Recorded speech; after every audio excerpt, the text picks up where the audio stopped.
Et enfin, le FC Barcelone vient de s'imposer 1-0 à la Real Sociedad. Bon, mon pressentiment, j'ai l'impression que cette équipe-là est mieux à l'extérieur qu'à domicile. Voilà, donc c'est le contraire. Alors, comme ça a été difficile, deux Barça, voilà. En première mi-temps, on a vu le vrai Barça, c'était 50-50. En seconde période, voilà, le Barça est retombé. Bon, comme je le disais lors de l'avant-dernier match, que le plus important était de prendre les 3 points. On s'en foutait de la manière, d'autant plus que les joueurs ne nous respectaient pas. De Jong ne nous respectait pas. Alba ne nous a jamais respecté. Voilà, tout ce monde-là ne nous ont jamais respecté. Xavi ne veut même pas nous respecter. Hein, Xavi, à un moment donné, il faut nous respecter.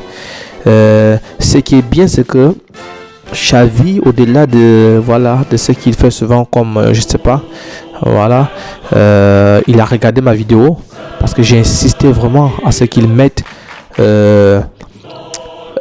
Araujo et Piqué dans l'axe, quels que soient les problèmes qu'ils ont, même s'ils rechutent. Voilà, donc il a exaucé à ma prière et puis voilà, et ils ont vraiment chuté, les deux ont chuté je crois. Donc un bon match en premier mi-temps, un bon Barcelone. Et c'était une finale et vous savez, les finales ne se jouent pas, les finales se gagnent. Le plus important c'est de gagner. Et voilà, vous pouvez voir le classement, ça fait l'affaire de Barcelone et on se rapproche petit à petit de la Champions League. Voilà, parce que le Barça bataille déjà pour voir la Champions League. Vraiment ça fait un peu rire, laissez-moi un peu rire.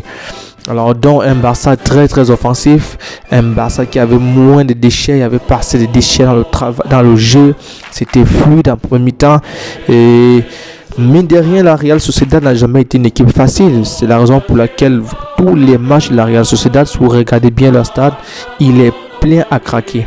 C'est une équipe qui donne de bons jeux, qui offre un jeu spectaculaire, peut-être pas au même titre que Barcelone, mais cette année oui. Voilà, c'est pourquoi le stade est rempli. Voilà, vous vous rappelez à l'époque sous l'ère Tite Christienne et puis Valverde et tout ce monde-là. Voilà, les supporters ne voulaient plus aller au stade. Il n'y avait plus le goût d'y aller. C'est Xavi qui ramène les supporters. Et bref, vous connaissez la suite avec les sociaux. Donc le plus important, c'était de prendre les 3 points. On s'en fout de la manière, même si s'il fallait marquer de la tête, il fallait marquer du pied, il fallait marquer, je ne sais pas, de la main. Voilà, il fallait à tout prix prendre les 3 points. Et moi, je l'ai dit lors de la dernière vidéo, que la vraie charnière centrale, c'est Araujo, Piqué. Vous avez vu, Piqué ne fait pas un grand match, Araujo ne fait pas un grand match, mais regardez comment les deux sont. Voilà, les deux se sentent. Voilà, ils se kiffent. Une fois j'ai vu l'anglais se chauffer, mon cœur a commencé à battre. Je vous assure que mon cœur a commencé à battre. Voilà. À côté, quand j'ai vu Garcia se chauffer, moins c'était la crise cardiaque. Mais alors, on s'est en sorti. L'anglais fait une bonne rentrée. Voilà, mine de rien. Il est agressif sur l'homme. Je crois que il apprend petit à petit de ses leçons. Mais moi, j'ai envie d'abord de m'adresser un peu à Garcia. Garcia, il faut te gérer. Hein. Il faut te gérer. Sincèrement, si l'arbitre siffle le penalty là, moi, j'ai débarqué à Barcelone. Il faut te gérer l'anglais. C'est ça. Pas plus tard qu'une à 2 semaines, on a sifflé un penalty comme ça. Il y a un penalty. C'est juste que l'arbitre ne veut pas aller regarder la VAR, mais il y a un penalty. Tu as quel problème? Je ne sais pas si tu es pédé ou je ne sais pas. Tu as quoi? Tu aimes les hommes? Tu as quel problème? Toujours ceinturer les hommes, toujours ceinturer les autres. Tu as quel problème? Non, à un moment donné, il faut se gérer. Moi, Xavi veut faire passer ma vidéo. Hein. Il faut faire passer ma vidéo. Parce que mon cœur battait quand l'arbitre a mis. Mon cœur battait grandement quand l'arbitre a mis ses mains. Je me suis dit que, voilà, comme d'habitude. Lorsqu'on a montré le ralenti, il y a penalty. L'anglais, voilà, il faut te gérer. Alors comment ne pas parler de Ter Stegen, vraiment les parades de Ter Stegen. Voilà, il fait un très bon match et c'est pas anodin s'il est homme du match. Donc voilà, un grand club a besoin d'un grand gardien. Quand le club ne va pas bien, à un moment donné, on peut se rabattre voilà, chez son portier. Et aujourd'hui, les 3 points, on les doit à Ter Stegen. On les doit à Ter Stegen. Voilà, je vais revenir sur Aubameyang. On les doit à Ter Stegen. Et je crois que si en début d'année, il faisait ce genre de match, certainement on serait déjà premier ou encore deuxième depuis. Voilà. Alors, Aubameyang, je crois qu'il a retenu sa leçon d'aller d'abord au banc.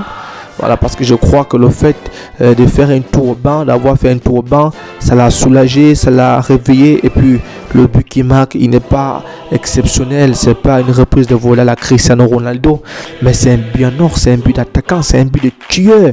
Il sent les buts, il sait ce qu'il doit faire, simplement monter dans les airs et déposer la tête. Le commentateur disait qu'il caresse le ballon. Il caresse le ballon parce qu'il sait, c'est ça le tueur, c'est ça dont on a besoin.